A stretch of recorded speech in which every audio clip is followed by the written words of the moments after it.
Imagine creating one of the most beloved, brilliantly written kids shows of the 1990s. The ratings are solid, the fans are completely obsessed. And the critics are practically throwing awards at you. Exactly. So your network executives invite you out to a nice casual lunch. You sit down, expecting to talk about the budget for season 4. And before the appetizers even arrive, they look you dead in the eye and bluntly say, "You're canceled." Oh, wow.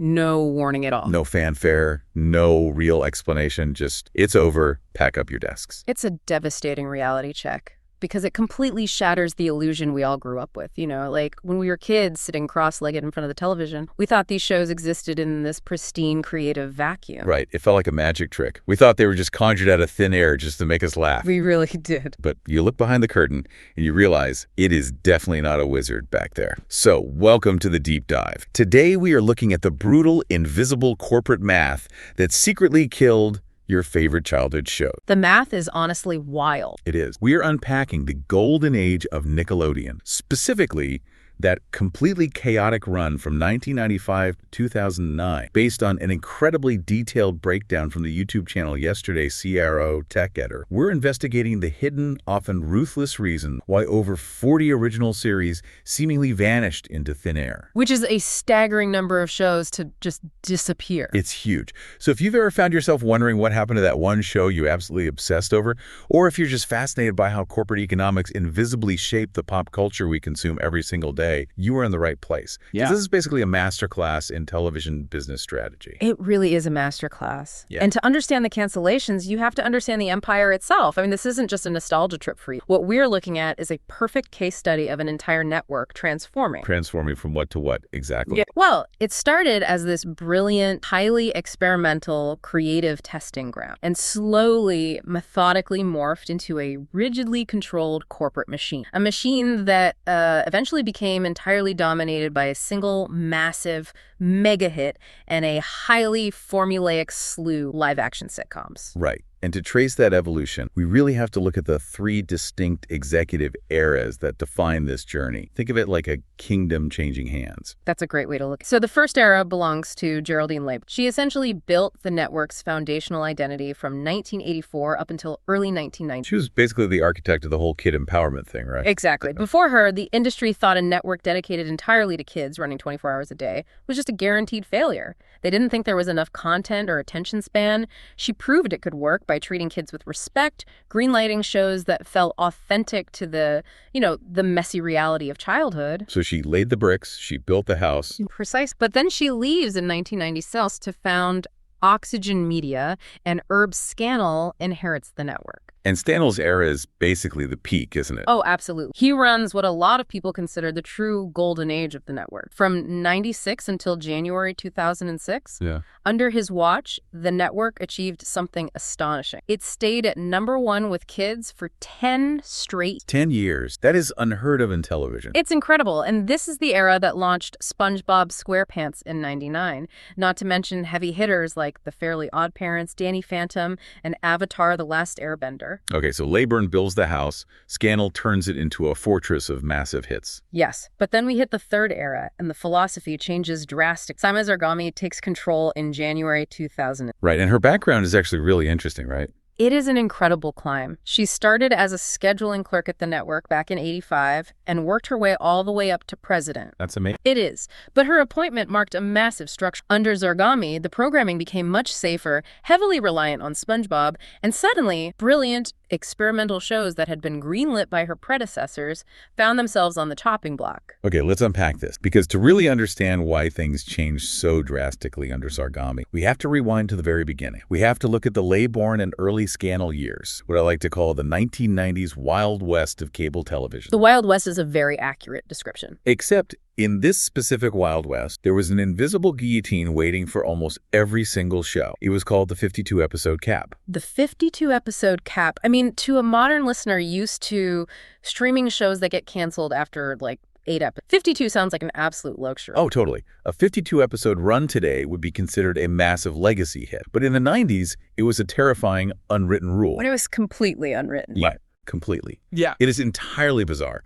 You would never find this policy written down in any official creator contract. It wasn't a legal mandate that anyone signed. But if you look at the raw data, show after show after show, hit exactly 52 episodes, and then just stopped dead in its tracks. Regardless of ratings. Exactly, regardless of how well the show is performing. Let's talk about Roundhouse. Ah, Roundhouse. Yeah, this was a wildly energetic sketch comedy series that was actually a foundational pillar of the original SNICK lineup. Right, that legendary Saturday night block that basically defined 90s weekends for kids. It was huge, and Roundhouse hits exactly 52 episodes across 4, ending in January 1990. But it didn't just quietly fade away with a polite handshake, did it? Not at all. This show died a very messy death. It was plagued by intense behind-the-scenes conflicts that completely alienated the network executive. Mark David, an original cast member, actually confirmed later that the show was effectively blacklisted from rerun years. Blacklisted? Over what?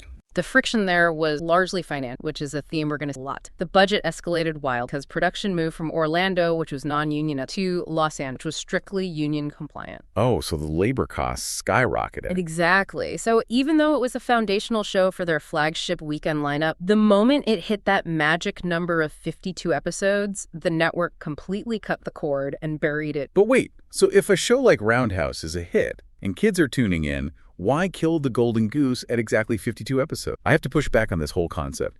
To me, this sounds like a totally bizarre corporate internship program. How do you mean? Well, imagine you are hired by a company, you build a massively successful project, you are generating real value, the customers love it, and the company's reward for your massive success is to strictly enforce your termination date just because, that's our policy. Why in the world would a television network arbitrarily kill successful momentum? It goes against everything we understand about entertainment. It absolutely seems counterintuitive, especially if you look at it through the lens of modern television, where networks want to build these endless, decades-long franchises. But we have to understand the highly specific economics of early cable networks. What's fascinating here is that networks like Nickelodeon in the 1990s functioned entirely on volume and syndication logic. Okay, syndication logic. I hear that term thrown around a lot. How does the actual math... Think about it mathematically. A standard broadcast television season is usually about 26 episodes, right? Right. If you produce exactly 52 episodes, you have enough content to run a show once a week for an entire year without ever repeating a single episode. Okay, that makes sense. But for a cable network that needs to fill 24 hours of airtime, the math is if 52 episodes gives you exactly enough material to strip the show daily. Strip meaning playing it Monday through Friday at the same time. Exactly. If you strip a show Monday through Friday, 52 episodes will last you just over 10 weeks, so more than 2 solid months, before a kid sees a single... Wow, okay. At that point in cable history, the network's goal wasn't to pay escalating salaries for a season 5 or season 6 of a hit show. The goal was to build a massive, durable, evergreen library of reruns as cheaply as possible. So they just wanted the inventory. Yes. Once a show hit 52 episodes, the network had its asset. It was a complete package. Continuing to produce it meant paying creators and actors higher salaries for diminishing returns on the network's end. So they cap it, put it into the perpetual rerun rotation, and spend their production budget on a brand new pilot with brand new, much cheaper talent. Wow. So they weren't building cinematic universes. They were just stocking the shelves of a grocery. Once the shelf is completely full of that specific brand of cereal, you stop manufacturing it and start making a totally different cereal to put on the shelf. That is the perfect analogy. And it wasn't just live action shows dealing with this cap. Animation was subjected to the exact same invisible threshold. Look at Real Monsters. Oh, I loved this show. It was so delightfully gritty and weird. It was brilliant. It was Klasky Csupo's third major Nicktoon right after Rugrats and Doug. And guess when it ends? Let me guess. November 97, after exactly 52 episodes. Across 4 seasons, right on schedule. But what's really interesting here is how the audience, completely unaware of this corporate syndication math, tries to make sense of a show's sudden disappearance. Nature abhors a vacuum, and so do fandom. Or the internet rumors. Exactly. For years, there was this massive, persistent internet rumor that Real Monsters was canceled because a planned theatrical movie was deemed, quote-unquote, too dark and terrifying for children, and the network panicked and pulled the plug on the whole franchise. It is always a too dark rumor with these 90s cartoons. Why is... Always. I think kids just want to believe their favorite shows were so edgy the adults couldn't handle. But Klasky Csupo actually took to Facebook in 2016 to completely debunk that myth. So there was no dark movie. There was no dark, unmade, terrifying movie. The show simply hit the corporate kill screen of 52 episodes. The shelf was full, so the factory shut down. Which brings us to the outliers of this era, and sometimes the really tragic ending. Take Rocko's Modern Life. Now, This show did reach the 52-episode cap over 4 seasons, ending in late '96. But the reason it ended wasn't just corporate policy. No, it was much more personal than that. Right. The creator, Joe Murray, was dealing with an unimaginable personal tragedy. Murray's wife tragically died by suicide just 2 months before production on season 1 even began. It's devastating to even think about trying to run a massive high-pressure animated production while carrying that level of trauma. Exactly. He carried that unresolved grief throughout the show's entire run. He eventually stated in interviews that he just got to a point where the other part of his life, his healing, his family, it couldn't wait any longer. So the show hit the cap, and he walked away to take care of it. It's a heartbreaking reality behind a show that brought so much joy and subversive humor to entire generation. And if we connect this to the broader history of the network, Rocko's Modern Life was actually a massive incubator for Nickelodeon's future. 2 guys who cut their teeth working on that show at the Nickelodeon animation were Steven Hillenburg and Tom Kenny. Wow, the creator of SpongeBob and the iconic voice of SpongeBob. Precise. The DNA of the network's biggest future success was forged in the Fire's 52-episode capped show. They learned how to run a show, how to write for that specific demographic, all while working on Rock. That is wild to think about. But as you hinted at earlier with your lunch story, not every show even made it to that magical number of films. Right. Some shows got the axe way, way earlier. Let's talk about My Brother and Me. This show only lasted 13 episodes, just one single season before ending in February '95. Just 13. Yeah. Now, looking at that from the outside, you might assume, well, 13 episodes, the ratings must have made absolutely terrible. But no, it wasn't the ratings. It was killed by intense creative differences between the producers and the creators about the future direction of the show. And the cultural significance of that specific cancellation shouldn't be especially given the television landscape of 1995. My Brother and Me was Nickelodeon's very first series with a predominantly black cast. Which was a huge deal. It was a huge deal. It was critically acclaimed. Yeah. It picked up NAACP Image Award nominations in both '96 and '97. It was a trailblazer. But none of that saved it. No. Cast member Ralph Woolfolk IV confirmed years later that a massive behind-the-scenes fallout over creative control completely killed any chance of it demonstrates that even when a show has cultural momentum, critical recognition, and is actively breaking new ground for representation, executive disagreements can pull the plug. Didn't care about the accolade. The network was not afraid to walk away from a critical darling if the internal politics got too messy. And then, of course, you have The Adventures of Pete and Pete, the show from my opening hook. 3 seasons, 39 episodes. It ends in '96. IGN later called it one of the most well-written kids shows ever made. And I have to agree, it was surreal, it was hilarious, it was totally unique. It was a brilliant piece of television. And how did they find out it was over? Co-creator Chris Viscardi confirmed that the Nickelodeon executives literally took them out to lunch and just bluntly delivered the news. Co-creator Will McRobb added that the environment was so tense they felt like they were going to get canceled every single week anyway. The anxiety of working in that environment must have been palpable. I mean, constantly looking over your shoulder. Oh, absolutely. Yeah. And here's a crazy piece of Hollywood trivia regarding Pete and Pete. They had an unmade feature film script that the network passed on. But that script eventually got recycled, scrubbed of the Pete and Pete branding, and converted into the year 2000 Chevy Chase comedy film Snow Day.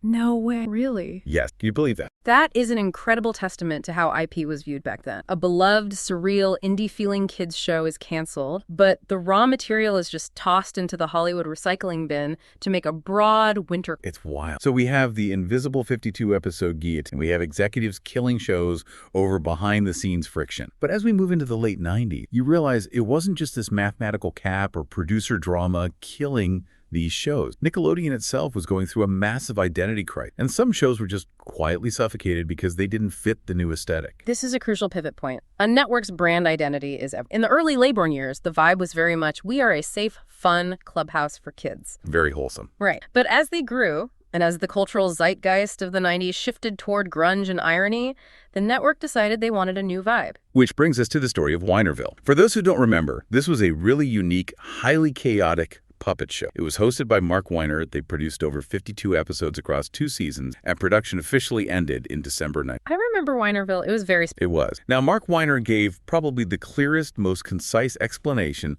of how the network was changing its corporate mind. He noted that Nick was actively pivoting away from being perceived as family-friendly and moving intentionally toward programming that was edgy, sarcastic, and somewhat subversive. And if you think about a traditional, somewhat goofy vaudevillian puppet show, it doesn't really scream edgy grunge, does it? It simply doesn't fit that new, cynical, late 90s kid aesthetic. Weinerville became a casualty of a corporate rebrand. They kept airing the reruns until '97 because, going back to our earlier point, they owned the syndication library and needed to fill airtime. So they milked the episodes they had, but refused to pay for more. Exactly. They absolutely refused to make more. And tragically, most of those episodes remain completely lost media today. It just faded out. Yeah. But while Weinerville died a quiet death, the story of Space Case. Oh man, I am gleefully diving into the drama. Space Cases lasted 27 episodes over two, ending in January '97. It was a sci-fi show created by Peter David and Bill Moon, and the story behind its death, wild. I know where this is going. Peter David actually documented the network's active sabotage in a '97 issue of the comic Spires. Active sabotage is a strong phrase,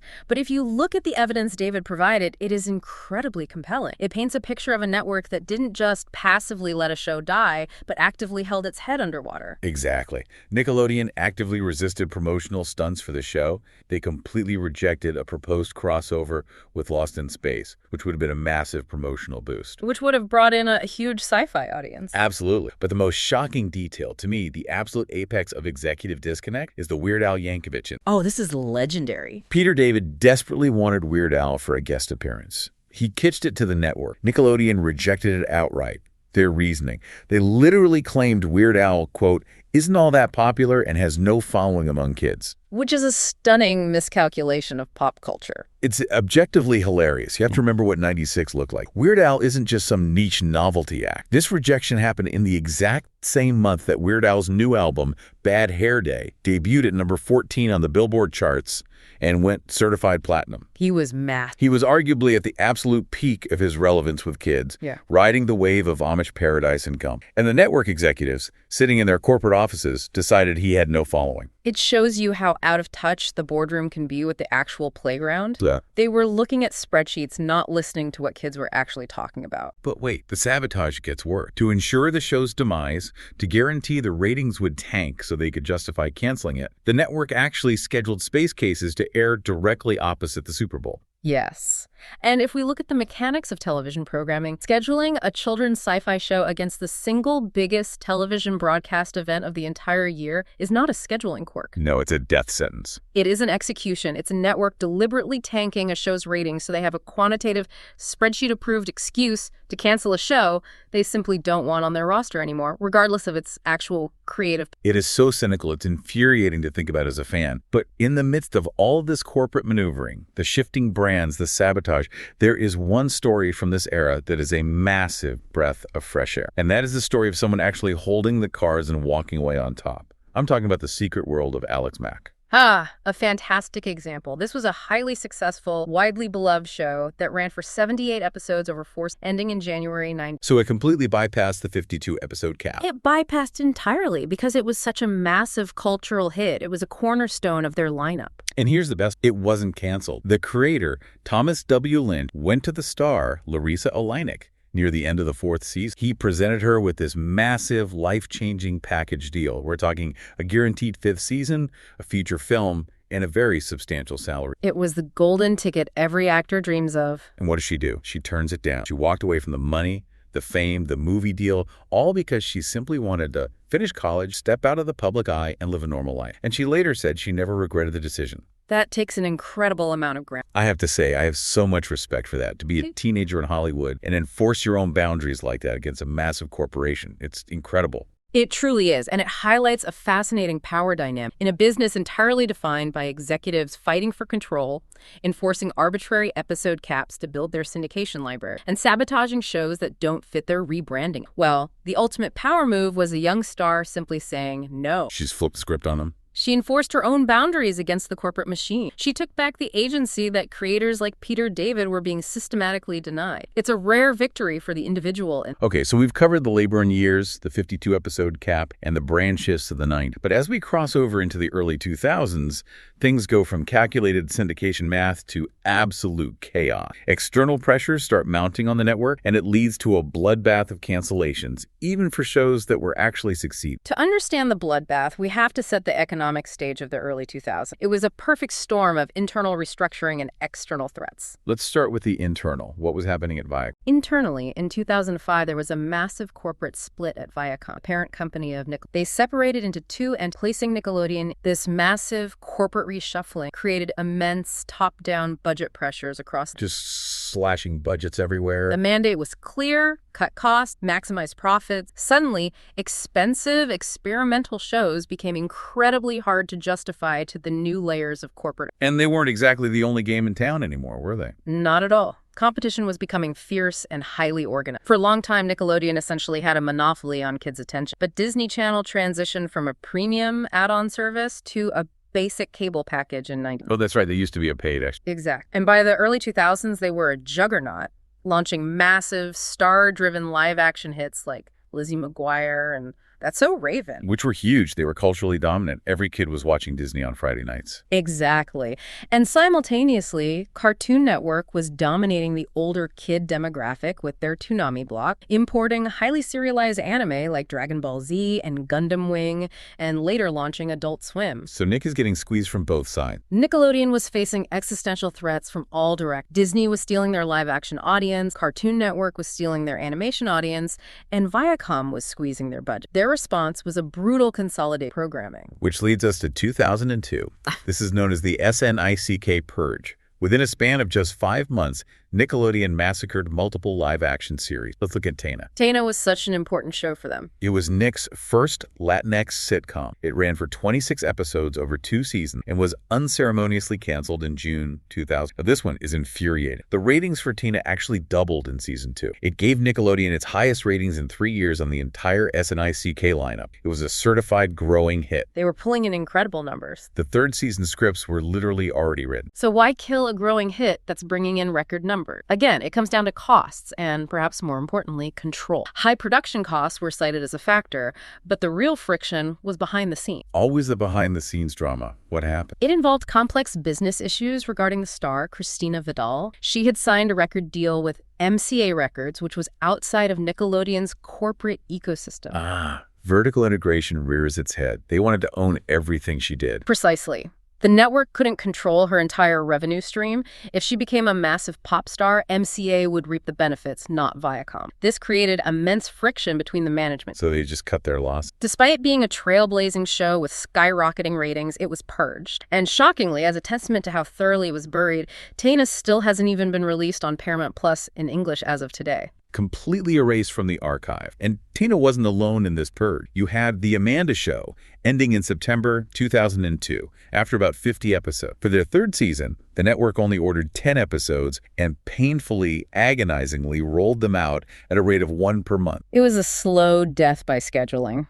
Then there was 100 Deeds for Eddie McDowell. It ended in April 2002 due to low rating. And get this, the premise of the show is a kid who has to do 100 good deeds to turn back into a human. And the show ended with Eddie still having 60 good deeds left to do. No resolution at all. No resolution for the viewers at all. He's just stuck forever. It perfectly highlights how little regard the network had for narrative closure. If the spreadsheet said the show was underperforming, they cut the power in, regardless of where the story was or what the audience had invested. Just ruthless. We also see this unwritten 4-season cap for sitcoms emerge during this era. Look at Kenan and Kel, a legendary show. It ended in July 2000 after 65 episodes. The network actively buried the 4th season premiere by intentionally scheduling it in August 99, right when most kids are on summer vacation. And networks traditionally just run dead air reruns. Wait, they premiered a massive show in August? They were burning off the episodes to be done with it. They wanted to hit that cap and move on. Okay, here's where it gets really interesting. Because you push creators hard enough, you cancel their shows abruptly enough, and eventually they bite back. Not every creator took this lying down. This brings us to the legendary meta-rebellion of the Angry Beavers. Oh, this is my favorite story. This show ended in 2001 after 63 episodes. Co-creator Keith Katzerick later admitted that they were significantly over budget, behind schedule, and had generally worn out their welcome with the network. They knew the end was coming. But the finale, well, the finale is the stuff of absolute legend. It is perhaps the most audacious exit in the history of children's television. So the writers knew they were canceled. So they wrote an episode titled Bye Bye Beavers. In this script, the main characters, Norbert and Daggett, realize that they are actually cartoons and that their show has been canceled. Breaking the fourth wall completely. Totally. Now this directly broke Nickelodeon's strict ironclad policy forbidding any show from making reference to the fact that it was ending. They wanted kids to think the shows lived forever in rerun, but the writers didn't stop there. No, they went all in. The voice actors recorded the script, calling each other by their real names, Richard Horvitz and Nick Bacot, and openly, mercilessly criticizing Nickelodeon's rerun practices and executive decisions. And the most baffling part of this entire rebellion, according to writer Micah Wright, is that the network executives actually approved the script at every single stage. Yes, they approved the script outline, they approved the storyboards, they approved the voice recording sessions. It's unbelievable. It wasn't until they saw the final, fully assembled product that the executives realized, wait a minute, this makes us look really, really bad. And they killed it immediately. The episode was never fully animated, though the audio did eventually leak on an animation podcast in 2006, much to the delight of the fans. It's a miracle the audio survived. I have to jump in with an analogy here because this is wild to me. The Angry Beavers incident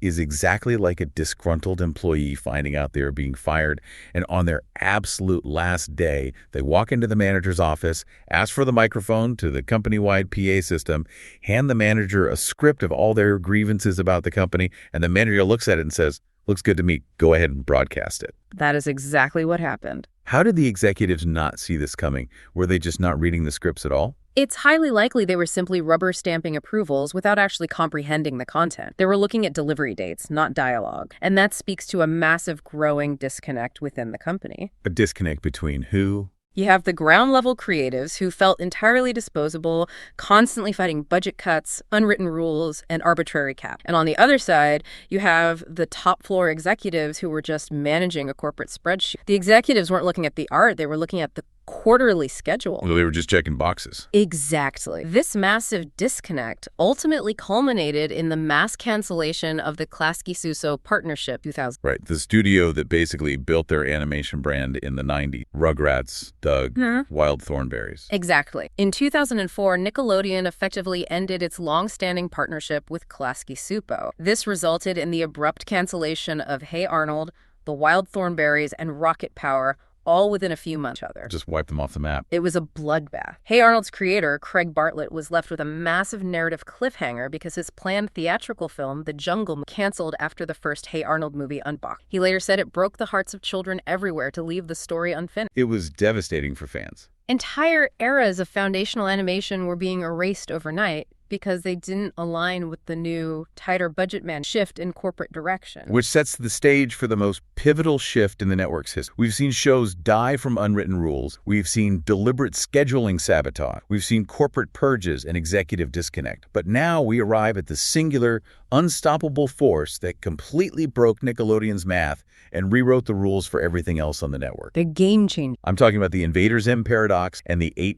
billion spun. This is where the cold mathematics of cable TV truly take. It goes from being about syndication volume to being about unprecedented astronomical return on investment. Let's start with the tragedy of Invader Zim. This is widely considered the most controversial cancellation of this entire era. The show was canceled in January 2002 after just 27 episodes, even though their original contract legally called for 40. Which is a huge breach of trust. Right. Now, the official reason given by the network was poor demographic rating among kids aged 2 to 11. They said it skewed too old. But the premiere actually drew 1.8 million viewers in that exact age group, which was considered very strong. The ratings did eventually decline, yeah. But the creator, Jonan Vasquez, correctly noted that the network actively buried the show with ever-changing times, making it virtually impossible for kids to build. It's the Space Cases tactic all over again. Exactly. But the real issue, the unassailable hurdle for Invader Zim, wasn't just the time, it was the money. The money was insane. Invader Zim cost approximately $1.2 million per episode to produce. To put that in perspective for you, let's look at the storyboard. The storyboards were legendary for their complexity. The detailed storyboards for a single episode of Zim ran between 250 to 350 pages. A typical standard animated show storyboards were only 80 to 120 pages. That is triple the amount of... Vasquez was demanding feature film level detail, dynamic camera angles, complex lighting. I mean, it was a monstrously expensive, highly detailed production. And despite a massive, unprecedented fan campaign, we're talking 55,000 petition signatures, fan-run conventions, literally called Invader, and the show actually winning an Emmy and an Annie Award for its incredible achievement. The network killed it. And they killed it because they were no longer judging shows in a vacuum. They were comparing Invader Zim to a very specific yellow benchmark. This is the SpongeBob SquarePants, created by Steven Hillenburg in '99. The contrast here is staggering. While Invader Zim cost $1.2 million per episode and required 300 pages of storyboard, SpongeBob was intentionally designed to be cheap and efficient. It cost between $350,000 to $500,000 per episode. Less than half the cost of Zim. Less than half. But the returns are almost incomprehensible. By 2009, SpongeBob SquarePants was generating $8 billion a year in retail sales for the network. $8 billion every year. Total retail sales from '99 to 2024 reached a mind-numbing $16 billion.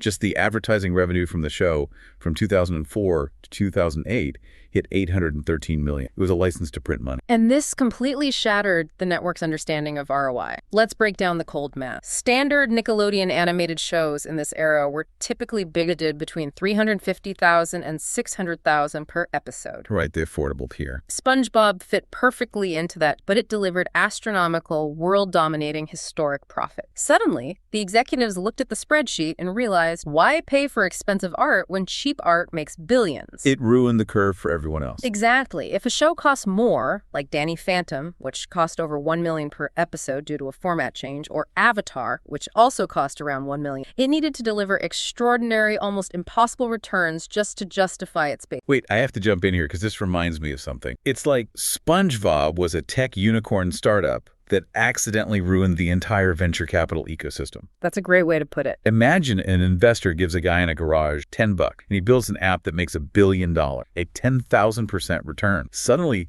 that investor looks at all their other perfectly healthy, profitable companies, companies that cost $1 million to build but make a solid $2 million in profit, and they view those companies as massive failures simply because they aren't the unicorn. SpongeBob was so unbelievably successful, it made everything else look like a financial liability. That is exactly what happened, and it raises a critical point about corporate expectations. The core lesson of the Invader Zim cancellation, which was actively discussed in animation forums and industry circles at the time, was this: shows with half the budget were getting double the rating. And so they just stopped trying to make expensive shows. This era marked the absolute death of creative experimentation at the network. Multiple creators, Yonan Vasquez, Jorge Gutierrez of El Tigre, the team behind My Life as a Teenage Robot, they all reported hearing the exact same devastating message from executives. They simply couldn't justify their production costs against SpongeBob's performance. The casualties of this specific math are devastating. You mentioned El Tigre. Creator Jorge Gutierrez explicitly said they couldn't compete with the Sponge. Despite winning 5 daytime Emmys for its gorgeous, flash-animated art style, it was canceled after 26 episodes. Another award-winning casualty. Look at Jimmy Neutron. They made a $25 million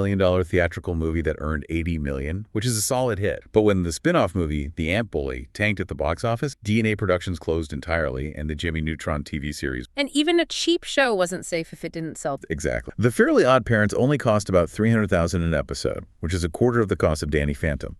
But a Paramount executive, Pam Kaufman, noted that despite being one of Nick's biggest ratings draws, it never translated to consumer product. It didn't sell merchandise. Kids watched it, but they didn't buy the backpack, which made it incredibly vulnerable to the spreadsheet. And because animation was becoming this incredibly high-risk SpongeBob or bust game, the network strategy shifted dramatically. Under Simon Zargami's leadership, Nickelodeon began relying heavily on multi-camera live-action sitcoms. The Dan Schneider. Exactly. Shows produced by Dan Schneider like iCarly, Drake, and Josh, and Zoe 101. We need to understand the mechanism here. Why live act? Because it is incredibly cheap and fast to produce compared to anime. Right. Walk me through that. Why is it so much cheaper? With a show like Invader Zim, you are paying writers, storyboard artists, character designers, voice actors, and overseas animation studios. It takes months to produce a single 22-minute episode. A massive pipeline. But with a multi-cam live-action sitcom, you build 1 or 2 static sets on a sound, point 3 cameras at 4 teenagers, and you can write, shoot, and edit an entire episode in a single week. Wow. 1 week versus month. It costs a fraction of the price of animation,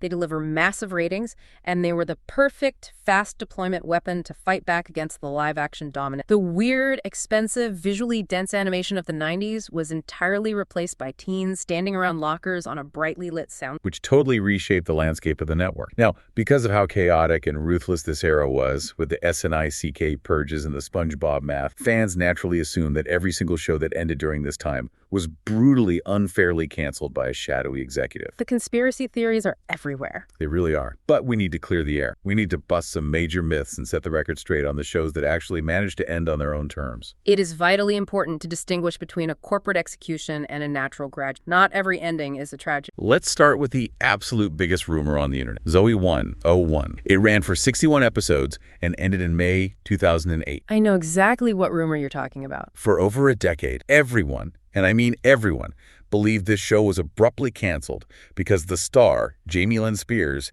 got pregnant at 16. I want to forcefully debunk this right now. It was not canceled due to the pregnancy. The historical timeline simply doesn't support the rumor at all. Exactly. Filming for the fourth and final season officially wrapped on August 10th, 2007. The pregnancy was not announced until December 2007, 6 whole months after filming had already finished. It was already in the can. Spears herself has repeatedly stated in interviews and her memoir that the show had already wrapped naturally, and there were never any negotiations or plans for a 5th season. It was a pre-planned conclusion. The pregnancy just happened to coincide with the broadcast of the finals, creating a massive media narrative that wasn't actually true. We see the exact same pattern of a natural, planned exit with Drake and Josh. It ended in September 2007 after 56 episodes. Dan Schneider confirmed it was never canceled by the network. So it was just time to go. It was a mutual decision by the stars, the creator, and the network to end on a high note before the actors aged out of the premise. And what a high note it was. The final episode, Really Big Shrimp, drew 5.8 million. Huge. And the Christmas movie a year later drew an astonishing 9.1 million viewers. They left while they were absolutely on. And Ned's Declassified School Survival Guide. 57 episodes, ended in June 2007. It wasn't canceled. The characters literally graduated middle school. The premise of the show naturally concluded. They literally finished the school. They actually shot a pilot for a high school spinoff to keep the money train rolling,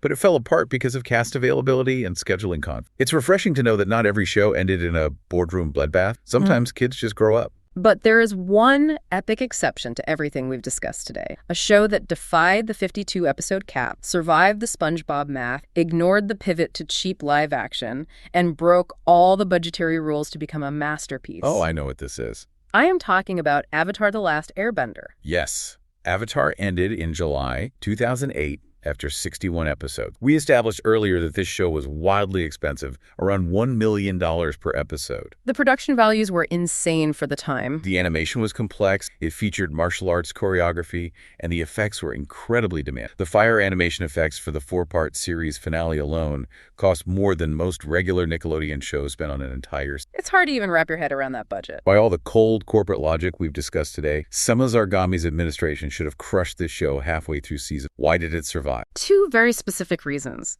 Unyielding creative vision and undeniable overwhelming metric. First, the creators, Michael Dante DiMartino and Brian Konietzko, walked into the pitch meeting with a strict, predetermined 3-season arc. So they basically said, this is the beginning, middle, and end. Exactly. They weren't pitching an endless episodic comedy that could run forever like SpongeBob. They were pitching a finite, serialized, epic fantasy. They promised the network an ending from day one. And Second, they delivered massive, overwhelming viewership. The quality of the show generated a ferocious, dedicated audience that simply couldn't be ignored by the spreadsheet. the fan showed up. The 4-part series finale, Sozin's Comet, averaged 5.6 million. That was a 195% increase. Across the finale week, they generated 19 million total. So it was just too big to fail? Avatar proved that if a show told a complete, high-quality story and gathered an audience fast enough, it could outrun the budget act. It was the shining exception that it was so good, the executives... So what does this all mean for you listening to this deep dive right now? We often look back at our childhood favorites, the weird, the edgy, the visually insane shows like Invader Zim or Hey Arnold or Space Cases, and we feel robbed when they end. We feel like something was stolen from us. We think, why did they take this away? Why did the suits kill art? But understanding this corporate context, the rigid syndication caps, the behind-the-scenes purges, the crushing reality of the $8 billion sponge math, well, it actually shifts your perspective. It really does frame it differently. We shouldn't be angry that they ended. We should be profoundly lucky and amazed that these weird, expensive, highly experimental shows were ever greenlit in the first place. They existed in a tiny, fragile window of time before the spreadsheet became the absolute unquestioned law of the land. That is a wonderful way to contextualize. We are dissecting a unique window in television history where a major network actually operated for a time as a genuine creative testing ground. Yes, it was chaotic. Yes, the rules were often unfair and contradictory, but that exact chaos allowed for a diversity of art, from weird puppets, real sketches, sweeping animated epics that is incredibly rare in corporate. To summarize this incredible journey we've been on, we started in the 90s Wild West, where an arbitrary, invisible 52-episode cap functioned as a guillotine, cutting down absolute classics like Real Monsters and Rocko's Modern Life just as they hit peak syndication volume. The syndication machine needed feeding. We saw the network ruthlessly pivot its brand identity, suffocating shows like Space Cases by putting them up against the Super Bowl, even as Weird Al Yankovic went platinum. We navigated the brutal SNICK purges of the early 2000s, where behind-the-scenes drama and external competition killed rising stars like Tana. And we can't forget the Beavers. Right, where ground-level creators rebelled, giving us the legendary unaired Angry Beavers finale. And finally, we witnessed the ultimate triumph of the $8 billion yellow sponge, SpongeBob SquarePants, whose astronomical ROI fundamentally rewrote the rules of children's television economics, creating a harsh new environment where brilliant million-dollar art pieces like Invader Zim simply couldn't justify their own existence on a spreadsheet. It is the ultimate, timeless story of art colliding head-on with commerce. And while we can bust the internet myths and find peace in the fact that shows like Zoe 101 and Drake and Josh ended on their own terms, the overarching narrative, the cold math of cable television economics, the pursuit of the cheapest possible content for the highest possible return, eventually won out creative. Which brings me to a final thought I want to leave you with. We spent this entire time looking backward at Nickelodeon from 95 to 2009. But take a look at today's streaming landscape. It's a very familiar pattern. Massive platforms with billions of dollars in backing are constantly canceling a beloved, highly rated, critically acclaimed shows after just 1 or 2 seasons. Why? Because if a show doesn't immediately put up Stranger Things numbers, if it doesn't become a global meme-generating phenomenon in its very first weekend, the algorithm deems it a failure and cuts the cord. It's the exact same dynamic. Are we just living in a modern, algorithmic version of the SpongeBob effect? If the only things that are allowed to survive are immediate, massive merchandising juggernauts that cost nothing to make and generate billions, well, where will the next generation's weird, experimental, brilliant art actually come from? Something to think about the next time you see your new favorite show trending on the cancellation chopping block. Thank you so much for joining us on this deep dive. Keep questioning the media you consume, keep looking behind the curtain, and we will catch you next time.